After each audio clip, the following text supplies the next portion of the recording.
تهت وتحيريت بمري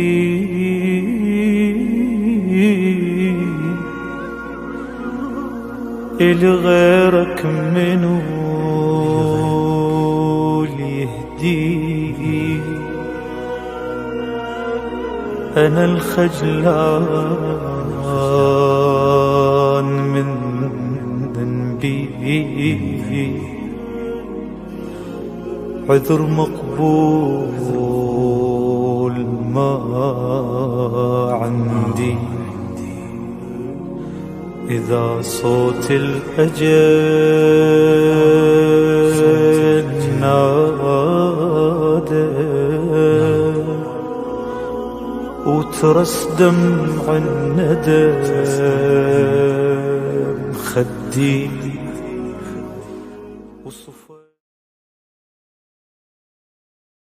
أعوذ بالله من الشيطان الرجيم. بسم الله الرحمن الرحيم.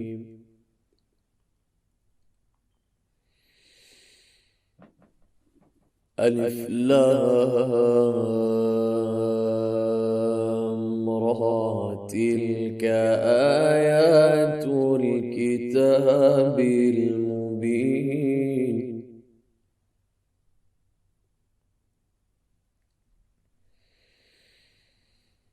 إنا أنزلناه قرآنا عربيا لعلكم تعقلون.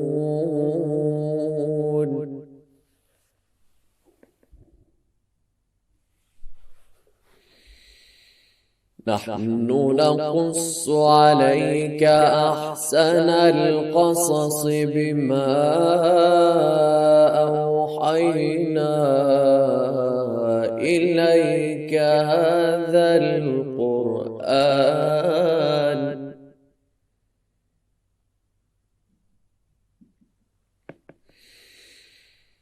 وإن كنت من قبله لمن الغافلين.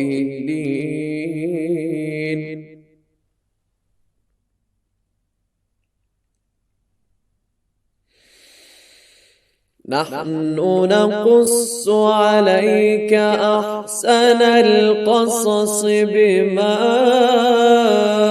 أوحينا إليك هذا القرآن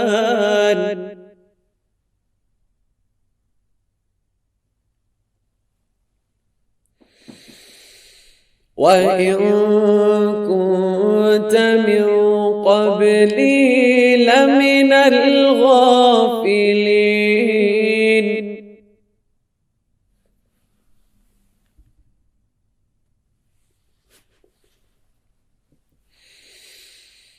إذ قال يوسف لأبيه يا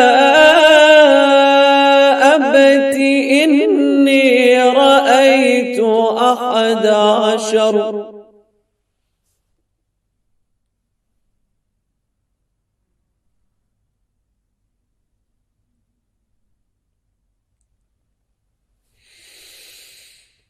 يا أبت إني رأيت 11 كوكبا والشمس والقمر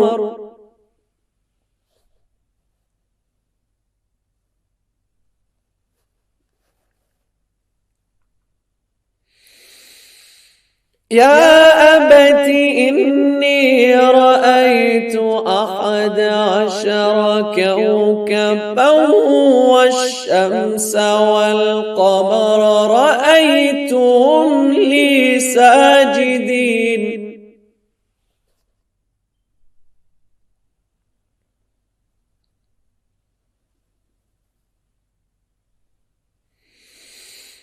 قال يا بني لا تقصص رؤياك على فيكيد لك كيدا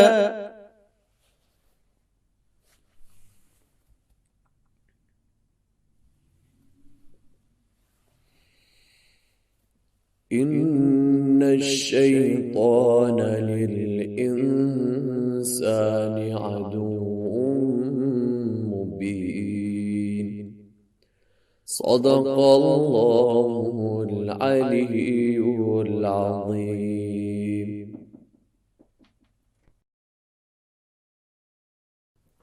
أعوذ بالله من الشيطان اللعين الرجيم. بسم الله الرحمن الرحيم.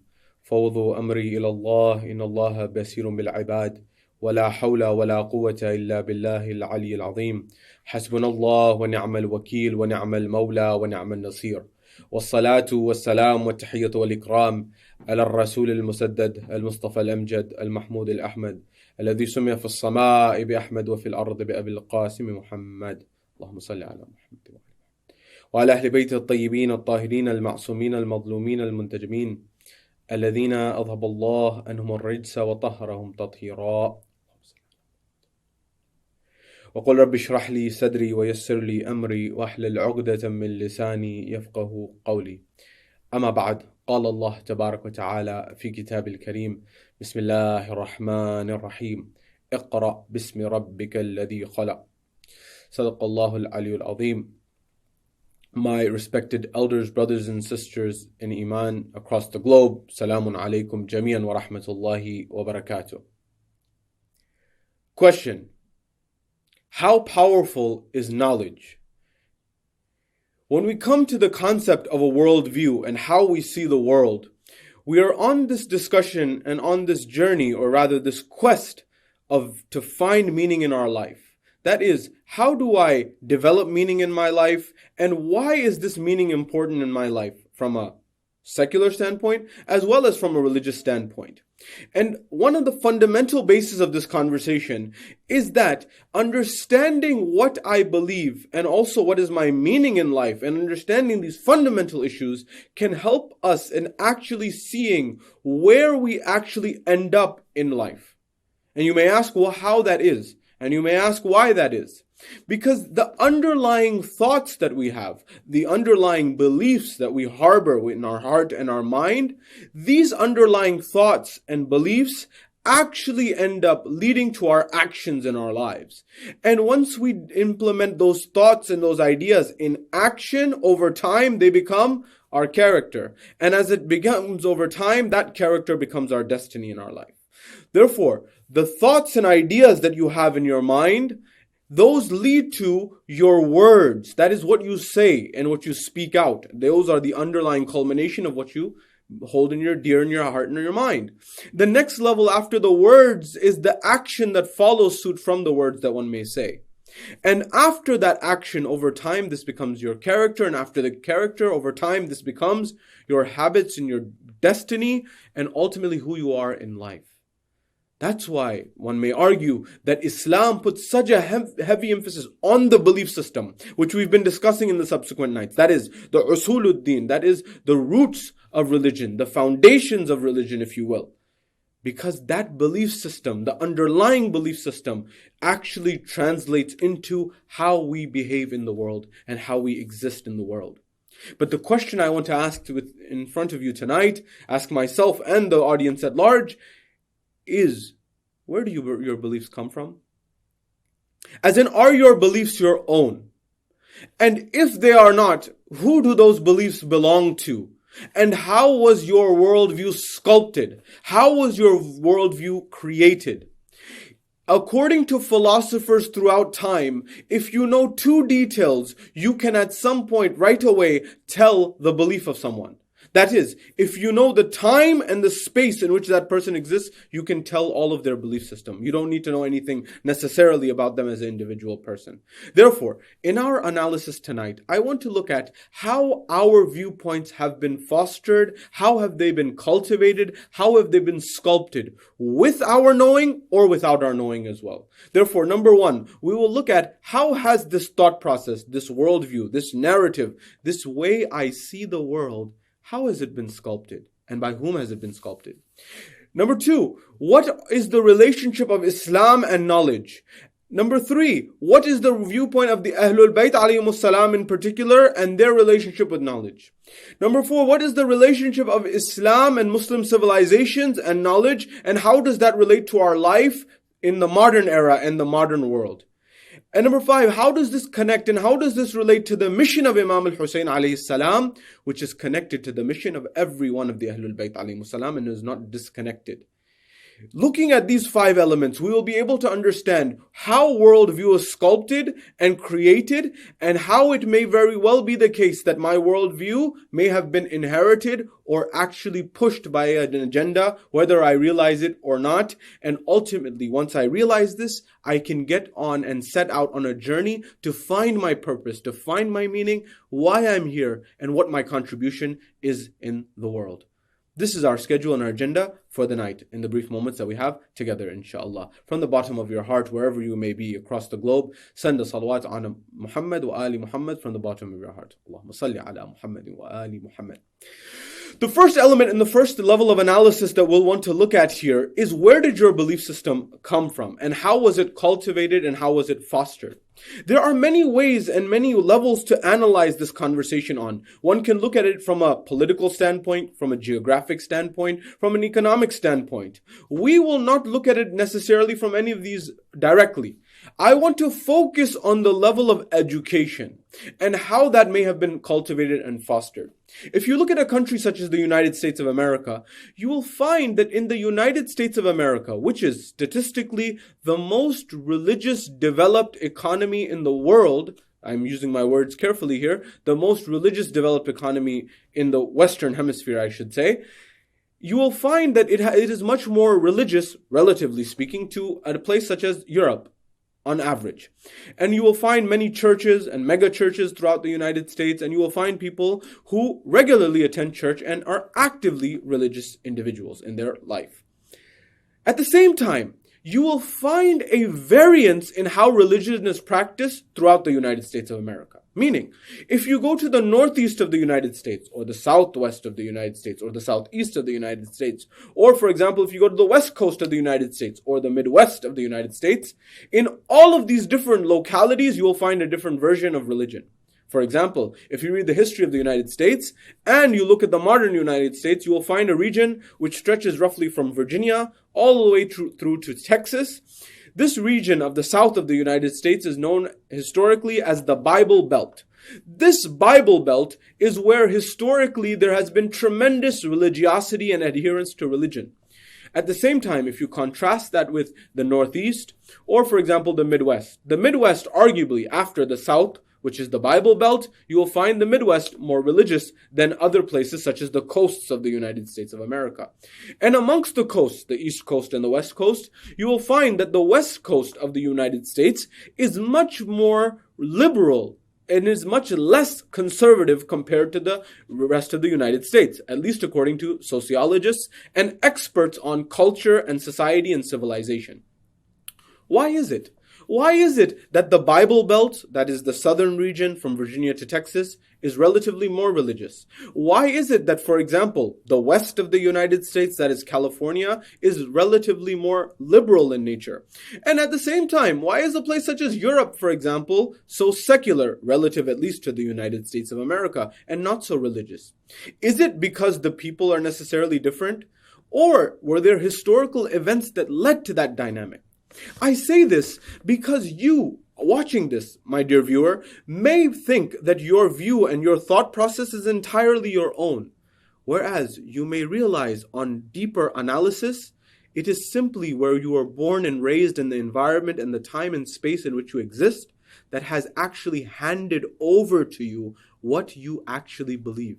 And it's not something necessarily that you have originally come up with from the bottom of your heart or through your intellect or anything of that nature. If you look at the history of the South of America, you found very religious dynamics occurring there. And at the same time, if you look at the West of the United States, you found an era in time, for example, in 1849, the gold rush, which led many people to leave the eastern United States and head westward in search of gold. at that time, for example, there was a gold rush ensuing and people were finding gold. So in this hope and aspiration of gaining riches, many people moved westward. And many of these people who moved westward were not necessarily those people who were traditional. There were many people who were more pioneering. There are people who are, for example, willing to take risks and go above and beyond. And necessarily, they may not have been so conservative. They may have been more willing to take risk. Nonetheless, as time progressed, you noticed a culture emerging in the West of, for example, pioneering, of cowboys and many of these other types of cultural dynamics that were at play. And therefore, the West became a place that was not as religious as the east of the United States, and especially not as the south or the Midwest of the United States of America. I say this because afterwards, after Europe, one of the most atheistic regions of the world, one may argue, is, for example, the region of California in the United States of America on the West Coast. These are dynamics which sociologists have looked at in order to understand what's going on here. Now, you may say, I grew up in a part of the world such as the Middle East. I grew up in a part of the world such as, for example, India or Pakistan, or for example, Iraq, or for example, Lebanon, or for example, any similar place. And I am immune to this, for example. I want to share some research and some insight with you. And you need to understand some of this in order to understand how your worldview was cultivated and how it may have been done much before you even realize it. And this is not necessarily my research, by the way. This is what experts have listed and looked at in terms of how our worldviews were developed. Our worldviews were developed. In the 1500s, there was a movement in Europe which emerged, which was called the Renaissance. The 1500s and 1600s of Europe led to a movement called the Renaissance. It was a time after which Europe had moved away from the Dark Ages. And when Europe had moved away, was beginning to move away from the Dark Ages, we saw a new environment taking hold and a new environment taking place. Islam and Muslim civilization had flourished during this period or prior to this period of time. Gutenberg invents his printing press, which changes the entire dynamics of civilization. Europe, which was in the Dark Ages, this printing press, which emerged by Gutenberg at the end of the 14th century, or the 1400s, beginning of the 1500s, it led to an environment where that was the internet of its time. And because it was the internet of its time, it changed the entire paradigm of civilization. Please pay very close attention to what I'm about to tell you, because it will perhaps shake the foundation of what you knew to be reality. When Gutenberg invented his printing press, knowledge began to spread like wildfire throughout Europe. At the same time, the Muslim civilizations, because they had been so advanced prior to this era and time, they didn't necessarily think any threat or any concern of the Western European civilizations. Therefore, in this period of 1500 to 1800, this 300-year period, knowledge began to spread like wildfire in Europe. The Renaissance gave rise to the Enlightenment era. In 1800, there was a moment in time where Napoleon comes to Egypt. Napoleon invades Cairo. This is a monumental moment in history. And this history is where Europe comes face to face with Islamic civilizations and Islamic cultures. There was a movement in the 1800s and in the 1900s, according to experts in this field of politics, geography, and world history, where they argue that there was a colonization movement, which is well known. And the main countries which were at the forefront of this dynamic were England and France. I say this because in order to understand this, you must know where your worldview came from. When they took over this region, they began to spread the maps and they began to take over the region. And they began to divide it however they deemed fit. Many of these did not even make sense. For example, if you look at the region of Balochistan, a particular region, for example, Sistan or Balochistan, that region where in Iran, for example, in modern day Iran, where Ayatollah Sistani's ancestors may have hailed from, for example, is split between Iran and Pakistan. This is simply due to the efforts of colonizing powers and not necessarily due to any logical reasons. You will find many examples of this throughout history. I don't want to get into the geopolitics. I'm not interested in that. What I'm interested, however, in is in the educational dynamics that took place. There were missionary movements that took place in the 1800s and the 1900s that focused on educating Muslim civilizations and Muslim communities in the Middle East as well as in Asia, including what is modern-day Pakistan, as well as modern-day India, as well as the Middle East, such as Lebanon and Iraq, and many other countries throughout that region, into North Africa, as well as the Middle East, as well as Asia. And in this movement, these individuals or these movements had a particular goal of trying to convert the underlying communities from Islam to Christianity. Now, according to experts, they did not succeed in converting people from Islam towards Christianity. In that, they were not successful. However, and this is where I beg your attention, they were very successful in changing the underlying world view of how you saw the world. Please pay close attention. Because in the Islamic educational system, there was an underlying Quranic studies institutions. This would be like elementary school, where you were taught Quran, basic Arabic, basic literature, and basic mathematics. The next level were the madrasas, where they would have Islamic education as well as secular educations into universities and secondary institutions of learning. Islam was taught as part and parcel of the secular academics as well, which we'll come to in a moment. But when these institutions emerged, they emerged as the main institutions of learning in the north of Africa, in Middle East, in Asia, in modern day Pakistan, and also India. And what ended up happening was the intelligentsia, that is, the most intellectual, the aristocrats, the wealthy of society, they began to send their children to these convents, to these monasteries, to these institutions of higher learning. And at the same time, whether they realized it or not, it actually took from them their Islamic identity. Therefore, if you were advanced, therefore, if you were intellectual, therefore, if you were someone who was the most rational and learned of society, you didn't go to an Islamic institution, you went to a school of education that was based on Christian learning principles. An example of this, which is not my example, by the way, it's according to people who are historians, philosophers, and experts of Islamic civilizations, was the American University in Beirut. This was an institution which was actually initially named, if you read its history, the Syrian Protestant College. It was founded with a very, very clear Protestant heritage and Protestant roots. And it has become known as one of the premier institutions of learning in the Arab world.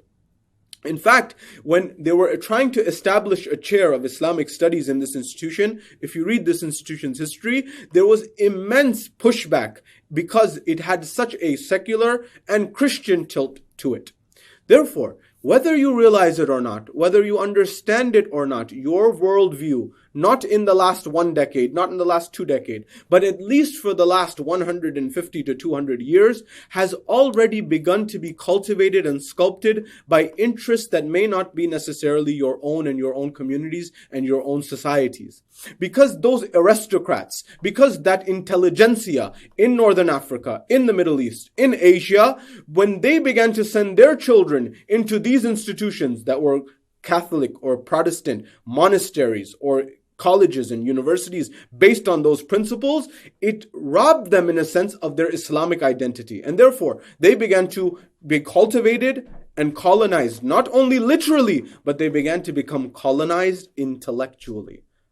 So the world view had already begun to form.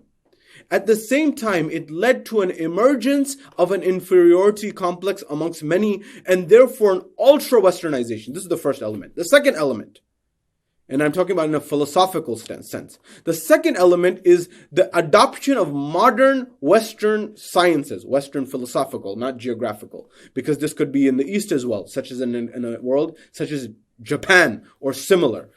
Understand this principle because you will realize much of your worldview is not necessarily your own.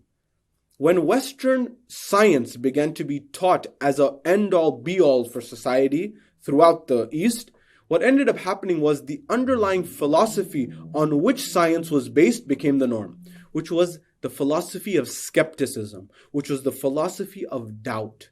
Now, as I've mentioned in previous lectures, and I repeat here, there is no doubt about the benefits of modern medicine. There is no doubt about the benefits of the scientific method. It has led to so much progress in society. At the same time, for one to take on this scientific paradigm as the end-all, be-all, and people begin to say that this is a sort of world view that is the scientism, that says science as the absolute answer to everything, there are gaps and holes in science as well. Such as what? Such as the gap in science, such as the hole in science with respect to science being that thing that tells you about ethics. Science does not tell us about ethics. Science does not tell us about good and bad.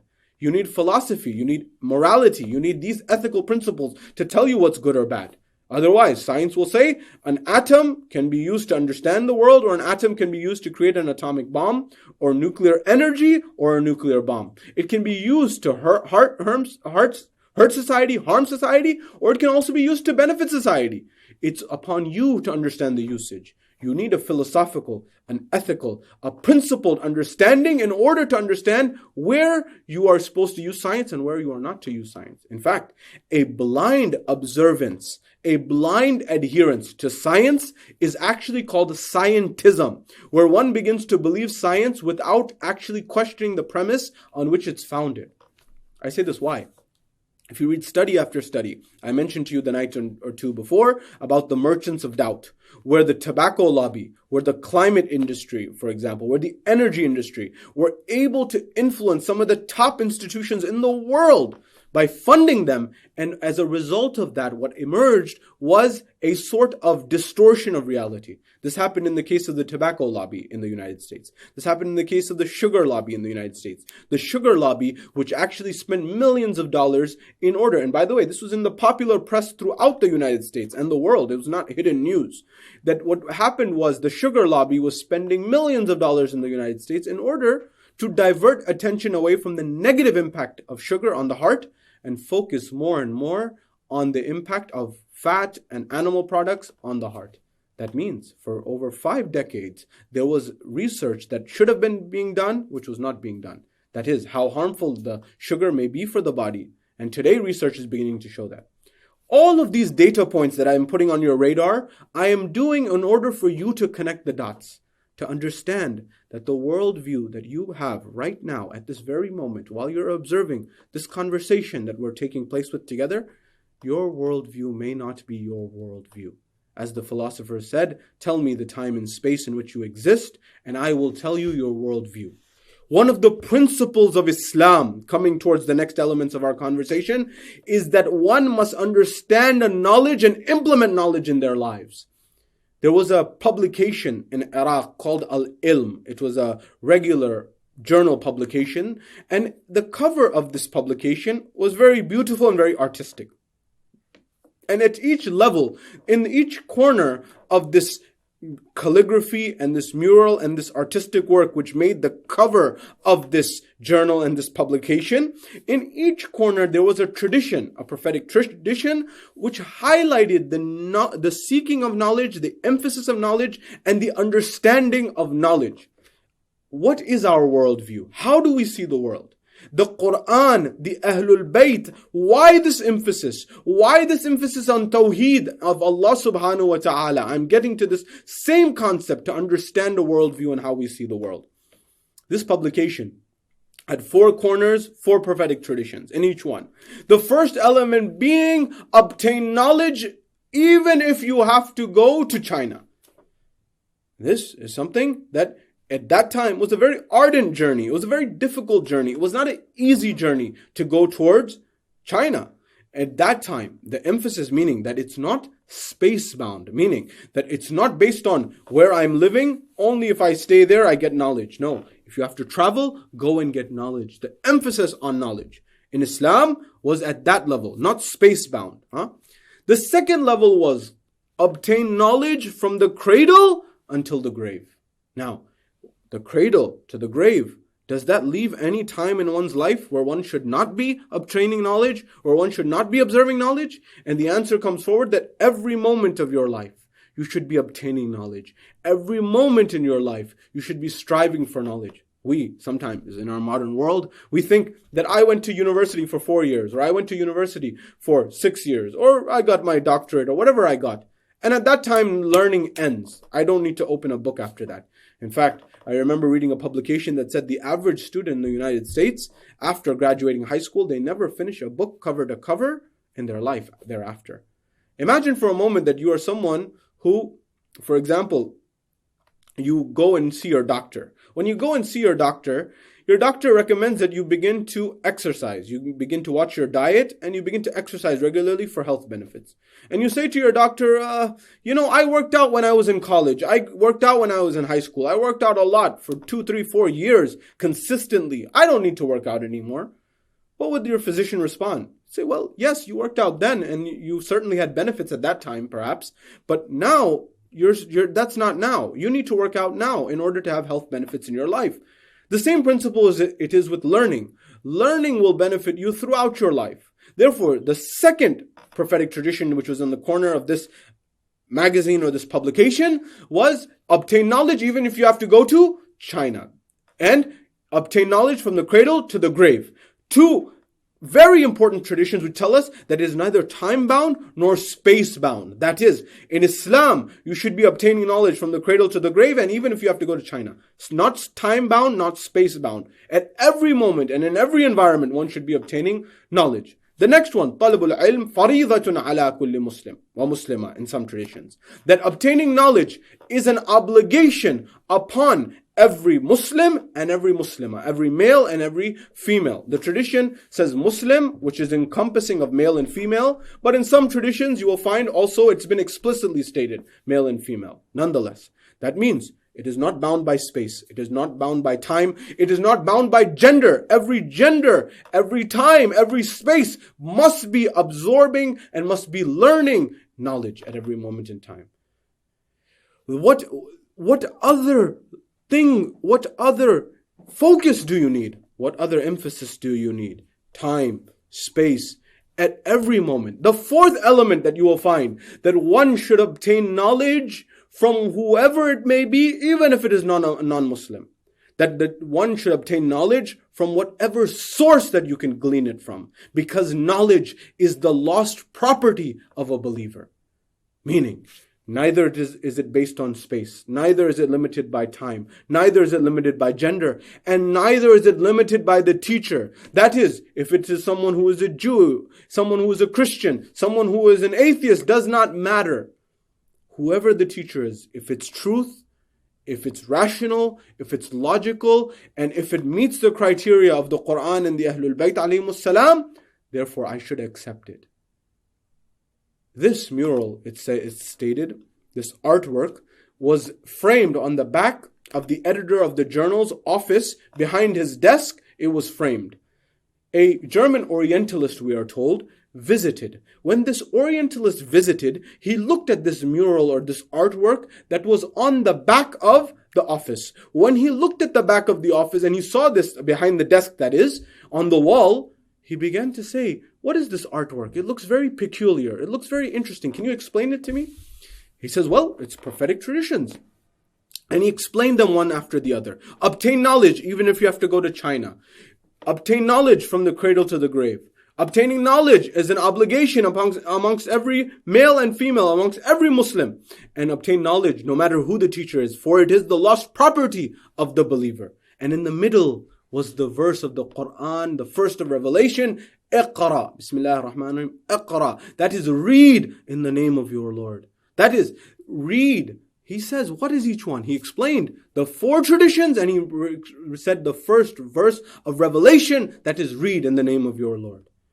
The German Orientalist began to be shocked. He said, wow, I never knew this, and I'm baffled, and I'm shocked that Muslims are not at the forefront of knowledge and intellect and academia in the world. However, he may not have read the history of Islam. But at the same time, this gives us a moment to pause and reflect about what is our own worldview. And are we adhering to true Islam? What are the principles of Islam? The principles of Islam can be summarized in Tawheed. Our compass in life is the Quran and the Ahlul Bayt. This compass guides us when we are lost. And it directs us at every moment. lost or not.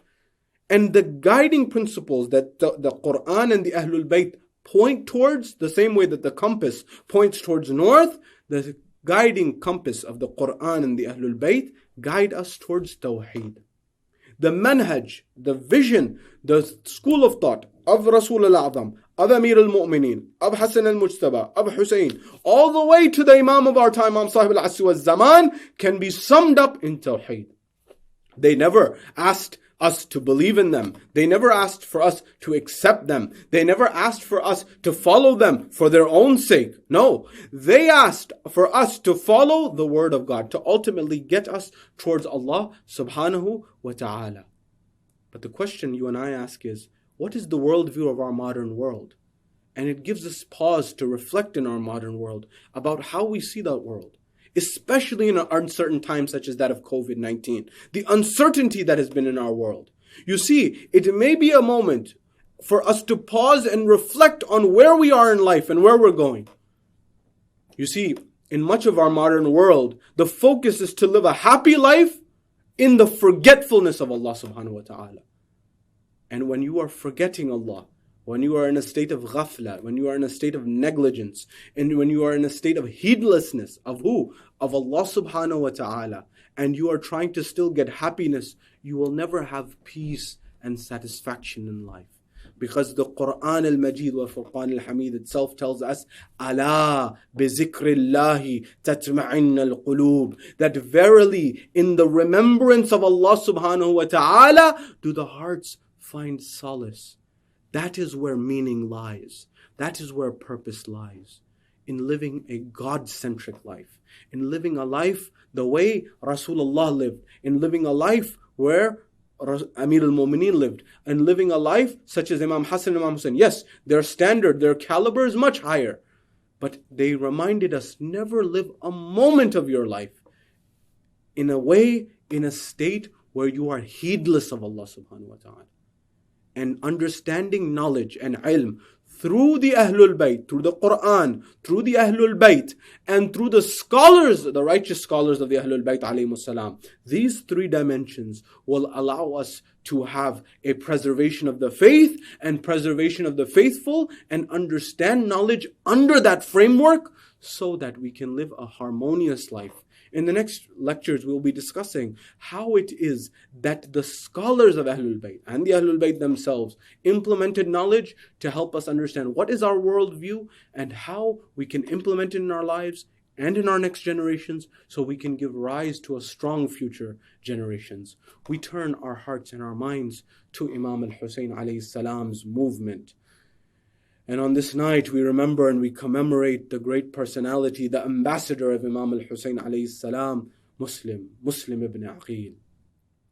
We are told this individual who was sent to Kufa by Imam al-Hussein alayhi salam, when the Kufans had written letters to Imam al-Hussein alayhi salam inviting him, we are told Muslim is in the city of Kufa. He has come to Kufa, and in that environment we are told that in the beginning there is some support, but eventually there is a rule, there is an order which overturns the dynamics against Muslim ibn Aqil. We are told he has become exiled. We are told that no one is willing to keep him in the city. We are told that he is going from place to place, searching for some solace, searching for some peace, and he ends up on some stairs in the middle of the alleyways of Kufa. We are told he is parched, he is in thirst. When he ends up on these stairs, an elderly lady opens the door. She says, oh man, who are you? What are you doing here? At that point in time, we are told, Muslim says, I am a stranger. Where is one supposed to go when they have no place to go? He asks for some water from this lady. She gives him the water. At that point in time, she is telling him and she is pleading with him to go. He says, I have nowhere to go. She says, who are you? He says, I am Muslim from the family of Ali ibn Abi Talib. When she heard this, she said, okay, very well, I give you the permission. Because you have nowhere to go, I will give you some place. I will give you some amnesty. She makes some preparations. She puts a room for him so that he can get some rest. We are told, and she witnesses that the whole night Muslim prays. He is not sleeping, he is praying to his Lord. When this lady's son emerges in the home, he realizes that there is someone in the home. He realizes that it is Muslim, the one who has been outlawed in Kufa. He goes and he gives the message to Ubaydullah ibn Ziyad. Ubaydullah dispatches thousands of men, we are told, to the house because he knows this is the family of Ali ibn Abi Talib. These are the greatest warriors.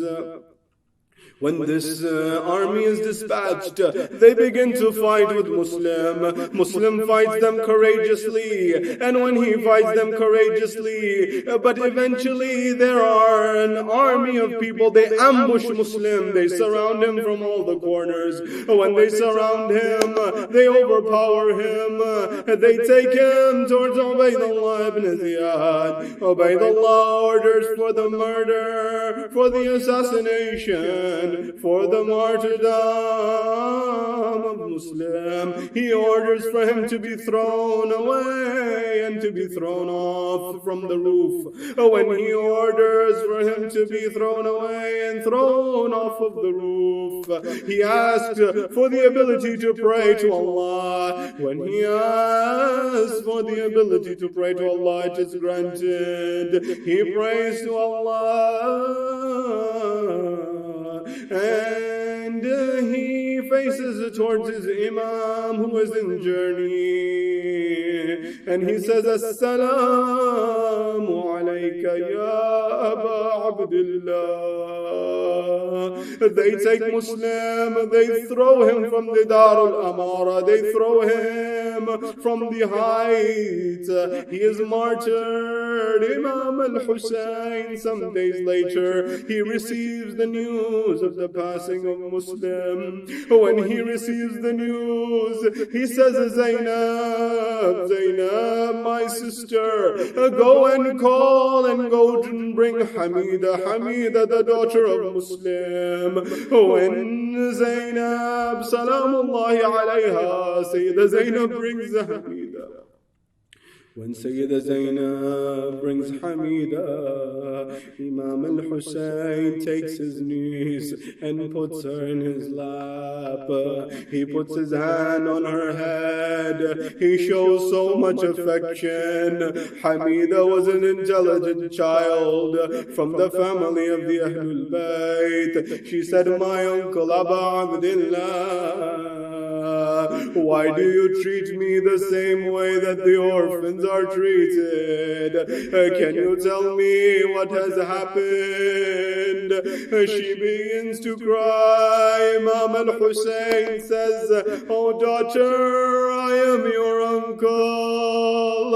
I give you the condolences of your father. Some traditions say Imam put some earrings on her ears. Oh Hamida, may Allah reward you for the loss of your father. But come to Karbala, come to Ashura, the daughter of Imam al-Hussein, we are told, Ruqayya, No one was there to give her condolences. We are told that the enemies of Allah, they ripped the earrings from her ear. The blood began to flow from her ears. Hamida, may there be 1,000 salams on you, but never forget the daughters of Imam Hussein.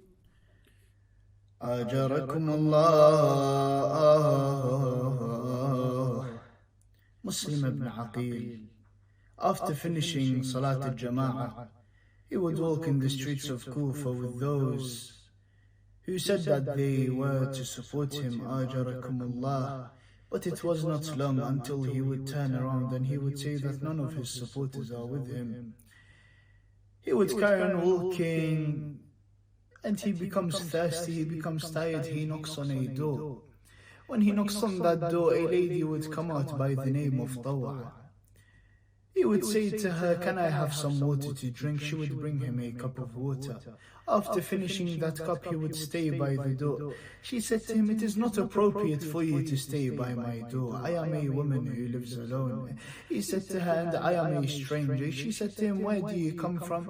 He said to him, "I come from Medina." She said to him, "What is your name?" He said to her, "My name is Muslim ibn Aqil." When she found out that he was related to Amir al-Mu'mineen, she would tell him that, "Come into my house, Ajarakumullah." She would give him some food, something to drink.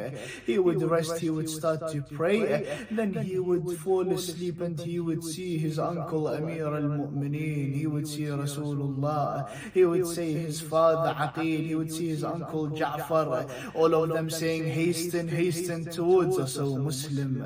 Ajarakumullah, he knew that this was his last night, yes, so he spent it in prayer and in worship until he would hear the hoofs of the horses approaching.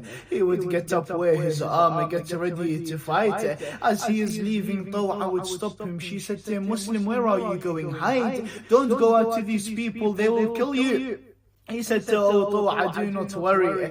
Do not worry. I have to go out right now. I cannot stay in here." And then he would tell her, "Oh Tawa, it is not for you to worry. You have done everything that you could do, and you have attained the shafa'ah of my uncle Amir al-Mu'mineen." قال لها يا طاعة اليوم ما تحصل سلامة،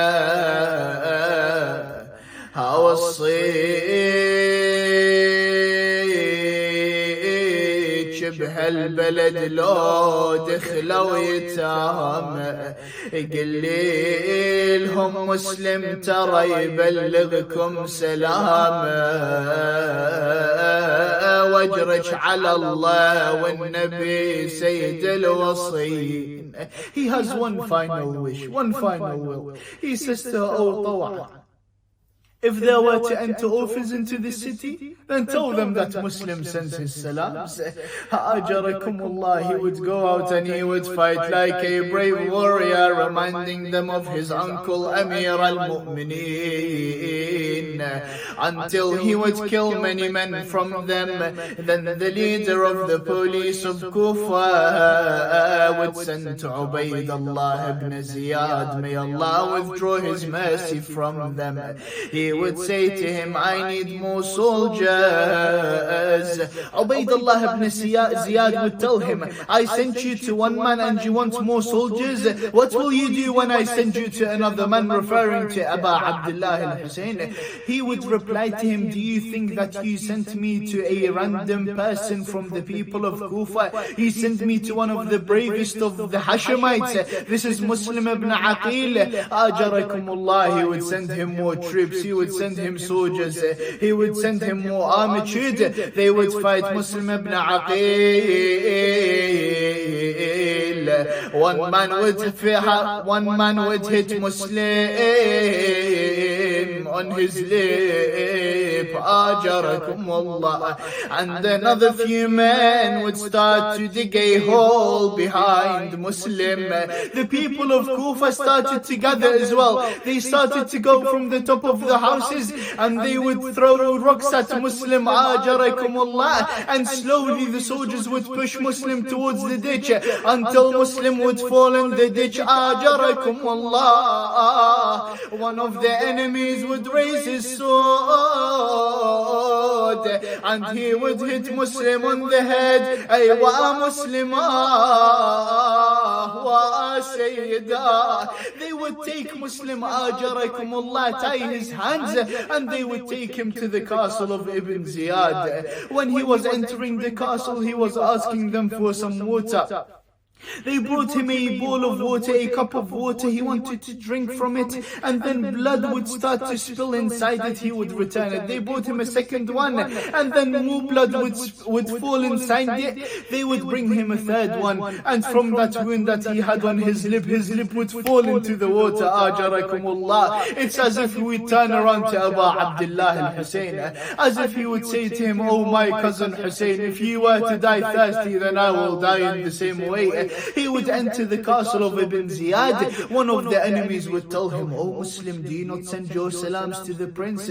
He said to him, "He is a prince to you, but not to me." Ubaydullah ibn Ziyad would look at him. He would say to him, "If you send your salams or not, you will be dead. I will still kill you." He said to him, "Someone worse than you has killed someone better than me." He said to him, "In that case, then I will kill you a kill that has never happened in the history of Islam." Muslim would look at him and he would say to him, "Who are you, O Ibn Ziyad, and for you to talk about Islam?" Ibn Ziyad would get angry, he would get furious, he would call his guard and he would tell him that take Muslim to the top of the castle. Ajarakumullah. Yes, so believers, they took Muslim to the top of the castle. Muslim would look at the soldier and he would tell him, "Allow me to pray 2 rak'at." Muslim would pray his final 2 rak'at. Then he would turn around to Medina. It's as if he wants to say, where is the person that can get to Imam al-Hussein right now to tell him that, "Oh Hussein, they have taken Muslim, they are about to kill him." وين اللي يوصل بهالحين الأرض المدينة ويخبر حسين مسلم وحيد وما له معين. هي والله ودارت عليه القوم يوم صوب. When he would turn around to Medina, he would shout with the loudest of his voices, "Assalamu alayk ya Aba Abdullah." The enemy would raise his sword, then he would hit Muslim on the neck.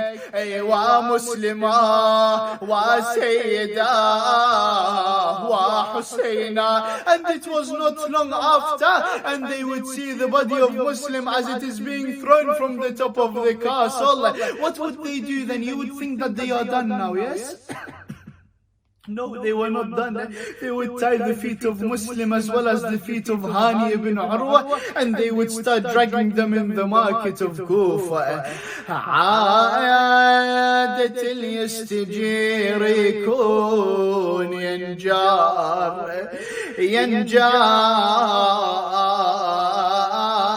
عن شتل حليف الشرف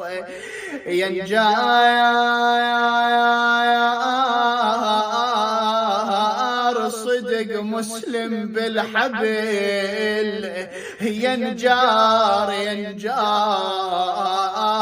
وتتنامس بشتل علوجال مي. أجركم Allah, that an Imam al-Hussein is in the city of Zarud. He would see 2 people from Kufa approach. He would tell them, how did you leave Kufa? They would say to him, oh Aba Abdullah, do you want us to summarize or do you want us to give you details? He said to them, no, summarize now and give me the details later. They would say to him, oh Aba Abdullah, we did not leave Kufa except with the feet of Hani and Muslim, tied as they were being dragged in the markets of Kufa. Imam al-Hussein would then say 3 times, Inna lillah wa inna ilayhi raji'un. He would go to the tents, Ajarakumullah, he would call out Lady Zainab. This scene is very hurtful.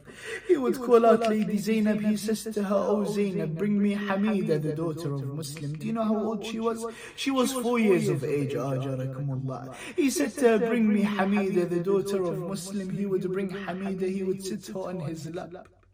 He would start to wipe over her head. She's 4 years, yes? She would look at him and she would tell him, oh Uncle Hussein, why are you treating me like an orphan? Where is my father? He said to her, oh Hamida, I am your father. She said to him, oh Uncle Hussein, knowing that her father was gone, yes? Oh Uncle Hussein, you are the best of fathers and you are the best of uncles, but how beautiful is it when my father would walk in and I say salam, Father Muslim. ثار الأبو يا ناس خيم والله يفي على بناته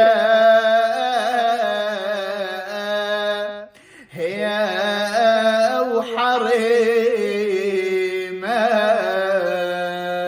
إنا لله. صلى الله عليك يا رسول الله، صلى الله عليك يا أمير المؤمنين، صلى الله عليك يا فاطمة الزهراء سيدة النساء العالمين، صلى الله عليك يا حسن المجتبى.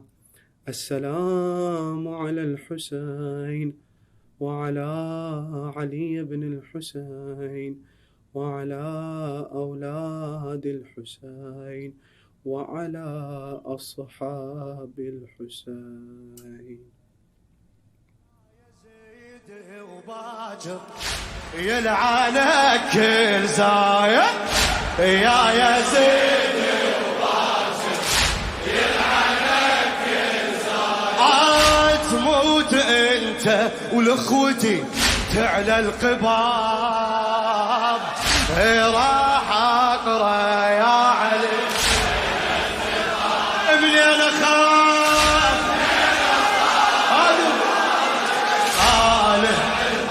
راح اقرا يا علي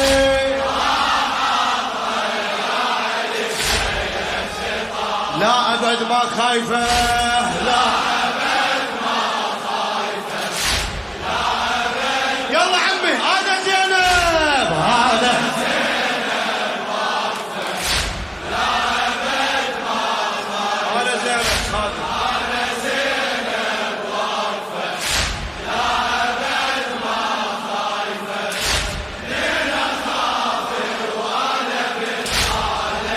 رقص البار الشباب.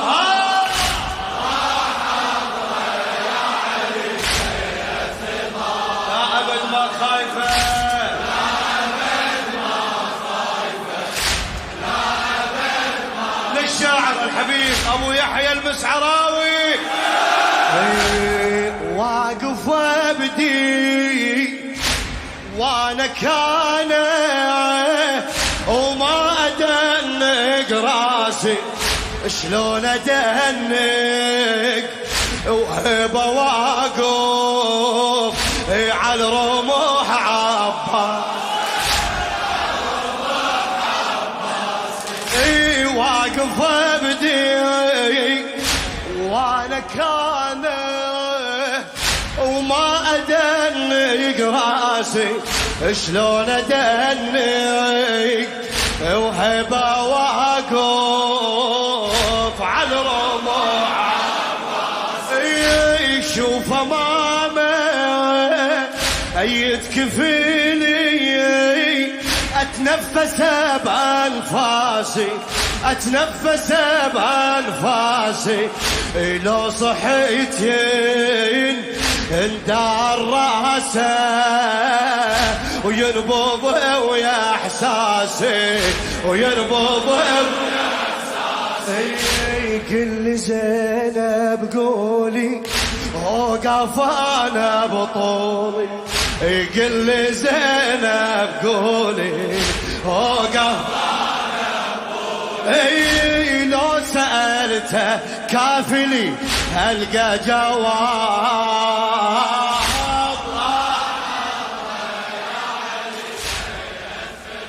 لا أبد ما خايفة